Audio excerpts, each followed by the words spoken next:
Hello, everyone. Thank you for being here for another episode of the All of You is Welcome podcast. I'm your host, Ashley Eve, and I'll be doing a solo episode today, going on this journey. I'm currently house sitting, so you may see some pups in and out of the picture. They're very cute and will only add to um, the joy and energy of this space. So, all right, let's dive in. Um, This week, I want to talk about grief. It has been something that has been very alive in my field recently, and I kept hearing over and over again talk about this, give this space. So here I am talking about it, giving it space. Um, about 2 months ago, a little over 2 months ago, I lost my grandmother. Uh, she's passed on. I still feel her soul and her spirit here with me. Her physical body is no longer here, and um, it's been a difficult 2 months. The grief process has been one that I am really allowing myself to feel fully and also learn more about. I know that there are different stages of grief, and um, it's given me the space to look at them a bit deeper and how they're showing up for me, right? Um, because prior to this, I mean, yes, I've experienced grief in many forms, and grief isn't just in the passing of a loved one. Grief can come from ending a relationship, whether that be a romantic one, a friendship. Grief can come from choosing to let go of parts of ourselves and grieving the loss of those old versions of ourselves. I have been through that grieving process for quite some time. And I feel like it hit me in a way that it's like really in my awareness right now, after losing my grandmother. Um, and so I've been sitting with this question that I asked myself. Um, how does one experience the spectrum of emotions that come with grief without allowing it to swallow them whole? How do we do that? I'm trying to figure it out, and I think that's part of why I'm here, because I know that other people are walking through grief as well, their own grief journeys. And so, yeah, I've just been asking myself that question. How do we allow ourselves to feel it all without being swallowed whole by it and letting it take over us? And so part of me sitting with grief was, okay, what are the stages of grief? And I was looking into some sources. Some say 5, some say 7. I'm sure there are a lot more out there. For the purpose of this, I am looking at the 5 stages of grief, which are denial, anger, bargaining, depression, and acceptance. And so I'm going to kind of walk through each of those in a little bit and talk about my journey and how I've been experiencing those things and how they've been showing up for me in ways that, like, things that have helped me to integrate and really process that part of my grief. Um, yeah, wow. I I'm in the middle of my grief process right now, and so I'm actively triggering myself in this moment.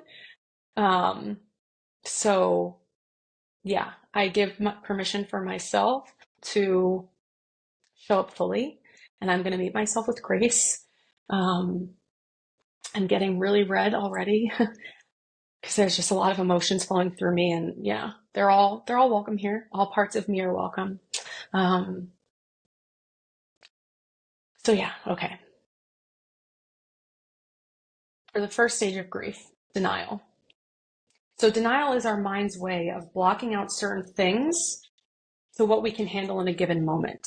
So it numbs the intensity of a situation. And denial can be very powerful. It's shown up in very powerful ways. And I'm not saying powerful is good nor bad, just potent, powerful. And, our mind has many different functions and many different purposes in our human bodies. And I believe one of the functions is to protect us. And that's what I think denial is. It's in that moment where something is, we're in this like traumatic situation. It's sort of like okay, let's take a minute. This can't be happening right now because literally, like, I can't handle this. And then we realize we can once we like sit with it. Um, but yeah, denial has showed up in a lot of ways for me, and I'm not necessarily going to talk about the 5 stages in relation to the loss of my grandmother and how that's shown up. It's kind of going to just flow into different ways that grief in general has shown up for me. And so denial for me, it's been a big one. I have denied so many parts of myself and so many things that have happened. Um, I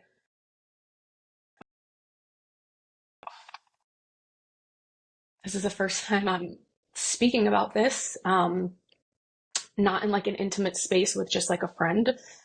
Whew. I was sexually assaulted in high school, and I was in denial for about that for such a long time, um, to the point where I like it was blocked out of my conscious mind until the past like few years. When I started going to therapy a number of years ago, it came resurfaced, and I was in such denial. I I couldn't admit at that time what had happened, and through all of those years, it was so painful. Um, and so that was one of the ways it showed up for me, and that was living in my body. That pain from that experience was living in my body, and it showed up in other partnerships. It showed up like in how I felt. Um,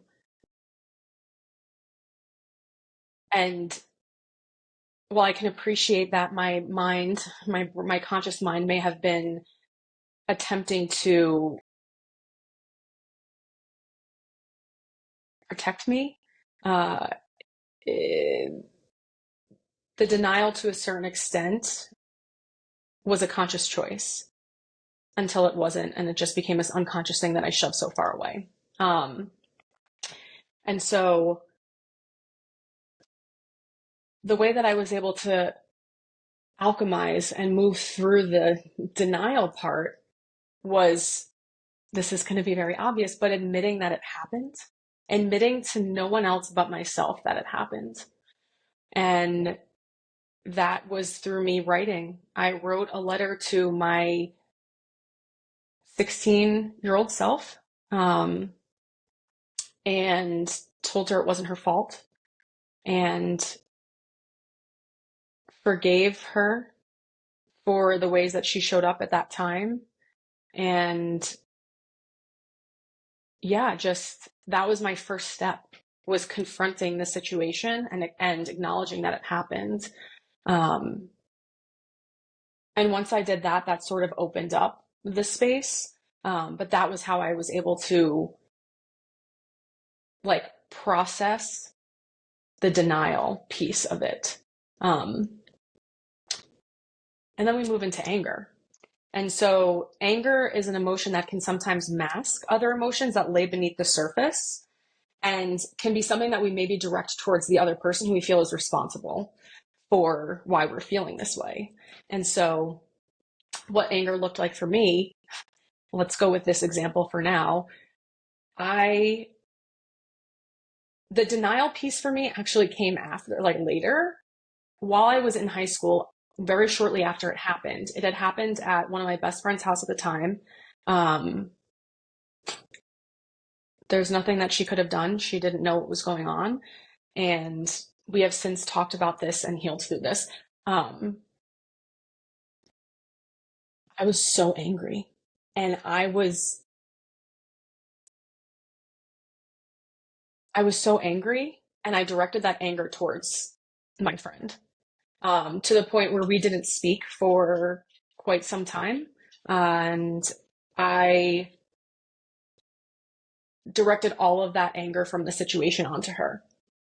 Um, and yeah, that's, obviously wasn't healthy. And at the time, I didn't know I was grieving. I didn't know I was grieving the loss of my innocence in a way. And the loss of trust in myself and in others. Um, but yeah, so like that's how the anger showed up for me. Um, is I projected it onto my friend. And in a more general sense, in my grief process, anger is detachment for me. It's violent, and it's violence. It's not safe, and I detach. And so I've really been working through that. The way that I am trying to alchemize that and shift my relationship to anger is through, there's a few things. Intentional movement. So taking the anger that I'm feeling towards a given person, situation, self, and channeling that into my run, my lifts, my hikes, whatever. Um, Writing letters, like just getting all of it out there, not even caring what is said. No one's going to see this except me. And just writing it, and then light that bitch on fire. Burn, baby. Burn it up. Um, and journaling's been really helpful, just giving space for the anger to come up where it's safe, and it's not me lashing out at someone else or someone else lashing out at me. Um, because that's what had happened. I was lashing out at my friend. When anger would show up in other situations and contexts, I lashed out at other people. And it got to a certain point where I began to associate anger with violence. And yeah, just it was not healthy. Um, and then to go from violence to detached, to not even allowing myself to feel the anger and process that, was almost as detrimental as the violence itself. Um, and so finding these ways to sit with the anger, feel it, process it, and shift that energy into fuel that is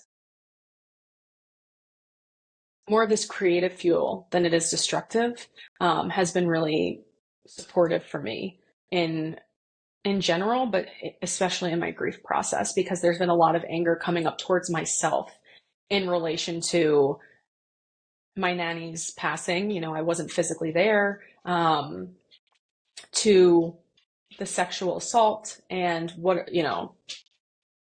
how I was showing up at that time, to, yeah, all of it, X, Y, and fill in the blank, and anger. It's been a lot of anger towards myself. So having tools to feel it and release it has been so supportive. Okay, so the next part of the grief process is bargaining. So this is these what if only statements. And this may be where some people try and like strike a deal with their higher power. So it's like, okay, God, like you know, if you let me pass this test, like I won't curse for a week or something. That's a silly example. But it's this bargaining. It's like, if only I had done X, then maybe Y would have happened, or this wouldn't have happened. And so this has showed up like a bargaining. I feel like the bargaining and denial pieces for me are very present. We're very, very present, um, and have continued to be present in my grief process. And the awareness of that is amazing because I can recognize it and now shift that. But for me, what that looked like was with my nanny passing, like if I stayed in New Jersey, I would have been there, and like maybe she would have stayed a little bit longer. Maybe she wouldn't have passed so soon. Now, mind you, my nanny had been sick and suffering, suffering for a year or so, And so it was just, but that was my way of moving through the grief at that point. I was bargaining uh, in that situation. And that's how that showed up for me. Um, if I hadn't drank so much, I wouldn't have been assaulted. If I wasn't flirting, if I wasn't giving the wrong impression to this person, then it wouldn't have happened. All of that is how it was showing up. And that's placing unnecessary blame on myself for things that were largely outside of my control. Um, and so the way that I have been able to sort of shift out of that bargaining space when it comes up is really like number one, bringing myself back into the present moment. Because if I'm bargaining about things that have happened already, they're gone. They're like, that's not what's going on right in this moment. And so I bring myself back to where I am. And if that doesn't work, since sometimes it doesn't, and I just spiral, in all of the ways that I could have done something differently to change the outcome, I remind myself that I am not in control. And I walk this path, and I walk this path with God. And, some people say higher power, universe, source. Some people don't have the belief in something greater than ourselves. That's also okay. All of that is welcome. For me personally, in my journey, I am in a co-creation with God. And so for me to even think and believe that I have control over the way these things are going to work out, it's a little bit comical, because I don't. And for me, that's been just that in and of itself, that reminder of I am not in control. And if things were meant to have happened any differently, they would have. And these opportunities where my heart is cracked wide open and I am in so much pain have led to the biggest opportunities for growth and healing and expansion. And yeah, it's just, yeah, just grateful for that. So yes, so with bargaining, again, just bringing myself back to the present, surrendering that control, and for me, trusting that things happen as they're meant to happen it's been really supportive. Okay, the next stage is depression. So this can be deep sadness, isolation, loss of appetite, unable to sleep. And this is, I want to just make a note, is something when I was doing the research, depression in terms of grief looks different than clinical depression. This is related, this comes in like waves. This is not coming from me. This is from sources that I've read. So take what you want, leave what you don't. So yeah, this is like waves of it come and it subsides, and it's related to your grief process. And so depression's an interesting one. I I feel like I've gone in and out of periods of experiencing feelings of depression for many years. And it makes sense because there have been things that I've been grieving since childhood that I wasn't actually aware of. And for me, it wasn't loss of appetite. When I am in a space where I'm in this deep, dark, like depths of sadness, I binge eat, I overeat. That's how it would show up for me. My sleep is erratic and I either would not be able to sleep at all, or I'm sleeping too much. I have no sex drive at all. And excuse me, I'm just going to close the door a bit because the pups are being a little loud playing with their squeaky toys.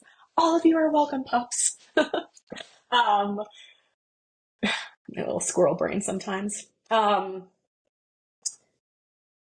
The big part of the depression piece for me is the isolation. And isolation not in a healthy way where it's intentional. Like I am isolating No, no. Isolation, it was intentional. Like, I don't want to talk to anyone. Everyone leave me alone. Like, isolation versus solitude, I think is where my brain was going. Solitude being intentional, like I'm taking space for myself, um, in like a healthy way. I fell into a pit of isolation, um, when I was experiencing depression, and yeah, I would not talk to anyone. And that led me down a very dark road. Um, and so things that have been really supportive for me when these deep feelings of sadness come up, when it feels like I just want to isolate and be away from the world and not talk to anyone and just sit in my sadness, gratitude, like just any, like showing any sort of gratitude for the smallest things to the biggest things. And it could literally be, I'm grateful I woke up today. I'm grateful I got out of bed today. I'm grateful I took a bite of food today. Like that's what my gratitude list looked like, because I was writing a gratitude list for a very long time, at the suggestion of my therapist at the time. And yeah, it was really, really supportive. And then I started to write more and more things on there. And that gave me a little glimmer of, okay, wait, there are things that still are so, like, that give me purpose of why I'm here, and show me that there's a light. Even though it's very far away and very dim, there is a light. Um, and so, yeah, expressing gratitude, making a gratitude list, starting to, from there, notice when joy would come up. It didn't come up often in those spaces. It did not. I was oftentimes a lot more sad than I was joyful and happy. And joy came up. It was present in small moments. And so I started paying attention to those small moments.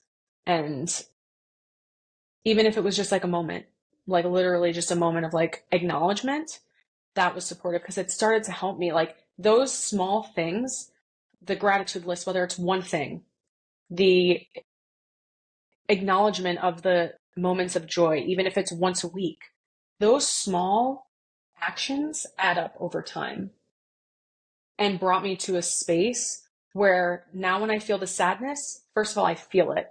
Okay. I feel like with, not just with grief, but in general, like we get to the space of deep sadness because we've avoided feeling it for so long, at least for me. Um, so yeah, just acknowledging that it was there, starting to express gratitude and finding joy in the small moments was really supportive for me. Um, and when I had brief moments of like clarity, I would reach out to people. Like I isolated for very long periods of time, but I had moments where I would either respond to someone or reach out to someone. And just even if people were reaching out to me and I didn't respond, knowing that I had that support system there was made like, it was everything. It was everything. And I've said this on quite a few episodes, and I will keep saying it as it's relevant and comes up. You are not alone.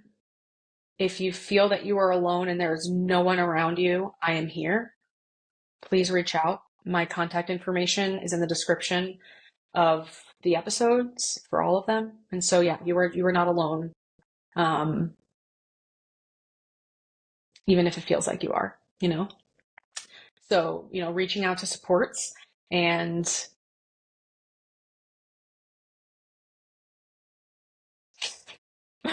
I was just picturing myself like frolicking through a forest, because another thing I was going to say is getting out in nature. Literally me like skipping through the forest, because that's what I do sometimes, and hug trees and talk to the trees and the birds. But getting in nature, literally putting your feet on the ground, if you can get your butt on the ground, um, touching a tree, touching the earth, grounding and allowing Mother Nature and Earth to support you in the healing for all of these, actually for all the stages of grief, but really like I feel like the depression part, the depression and the anger, um, nature can be really supportive as well. Okay. And moving on to the last stage of grief that I'm going to talk about here, acceptance. And so acceptance is coming to a place where you are able to see life for what it is following the moment of grief. And so I want to say that better. Getting to a place where you're able to be okay and accept life as it is now, right? Because it's different.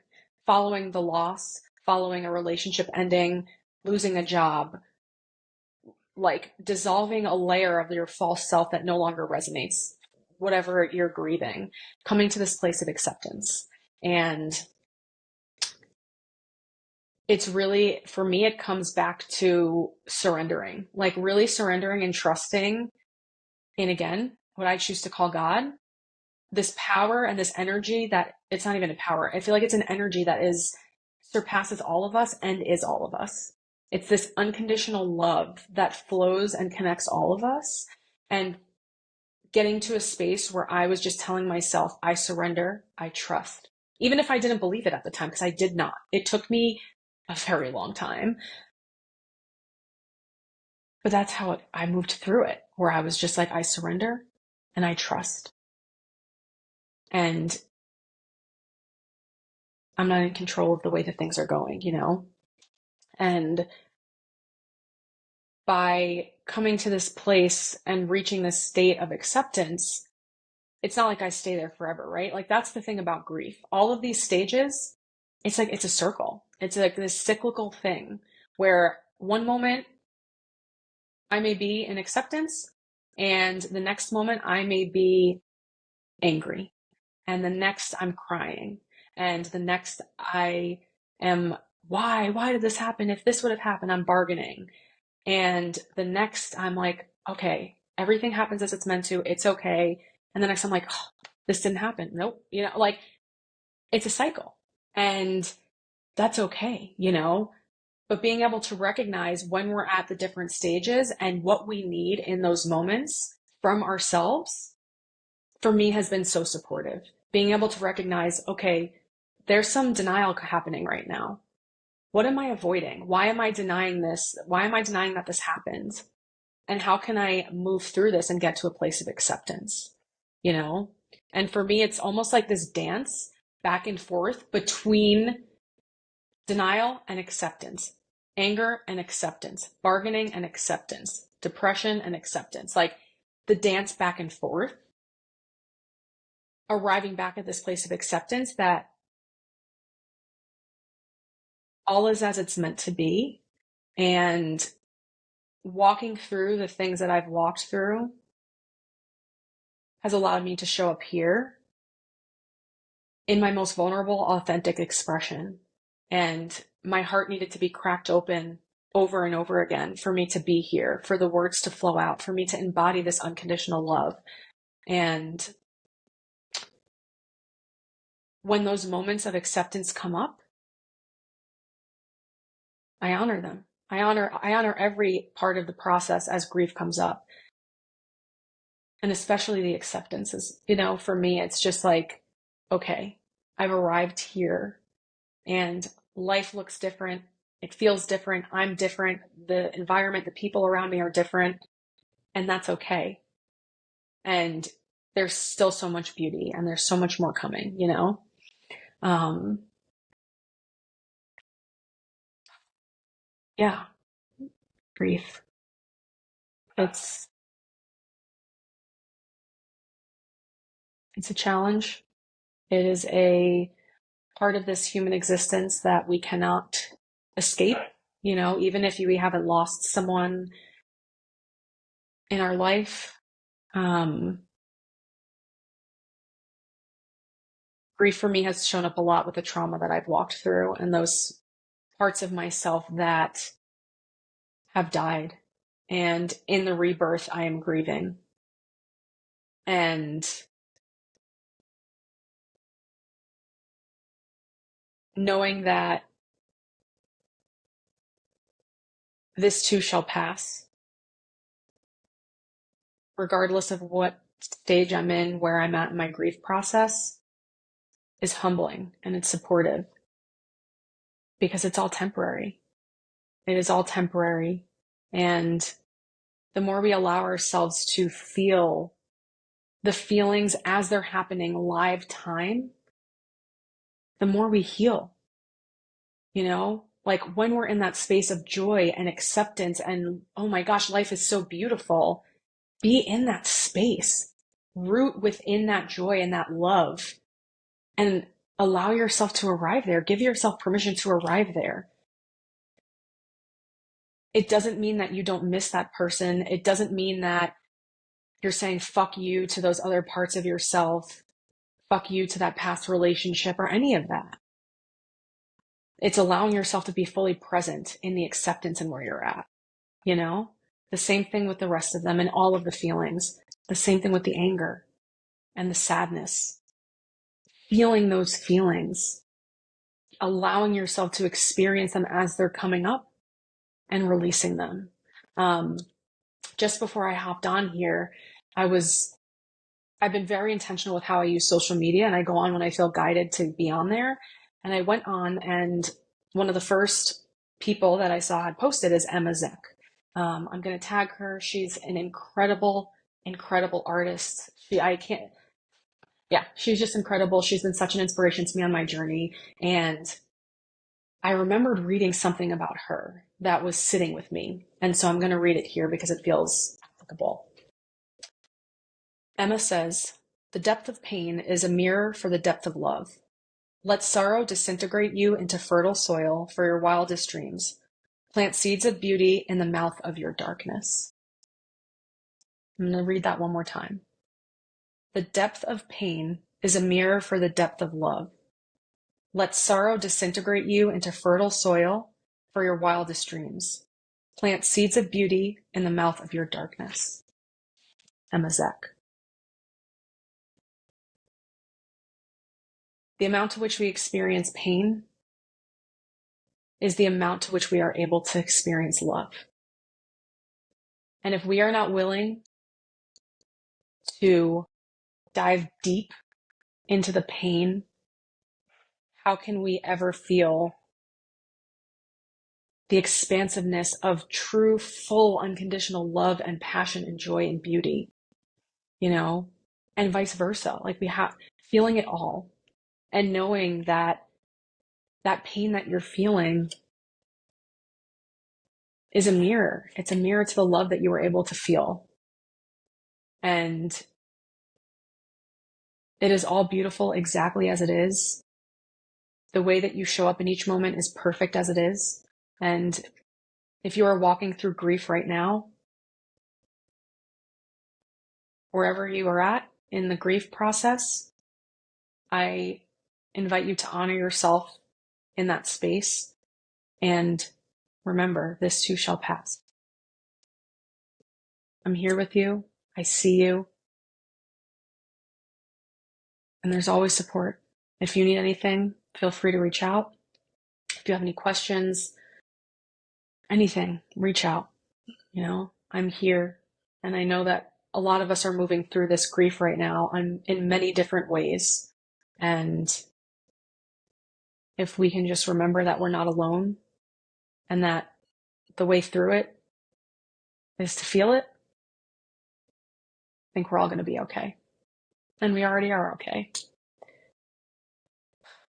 Thank you for being here with me. From the bottom of my heart, I appreciate it. Until next time.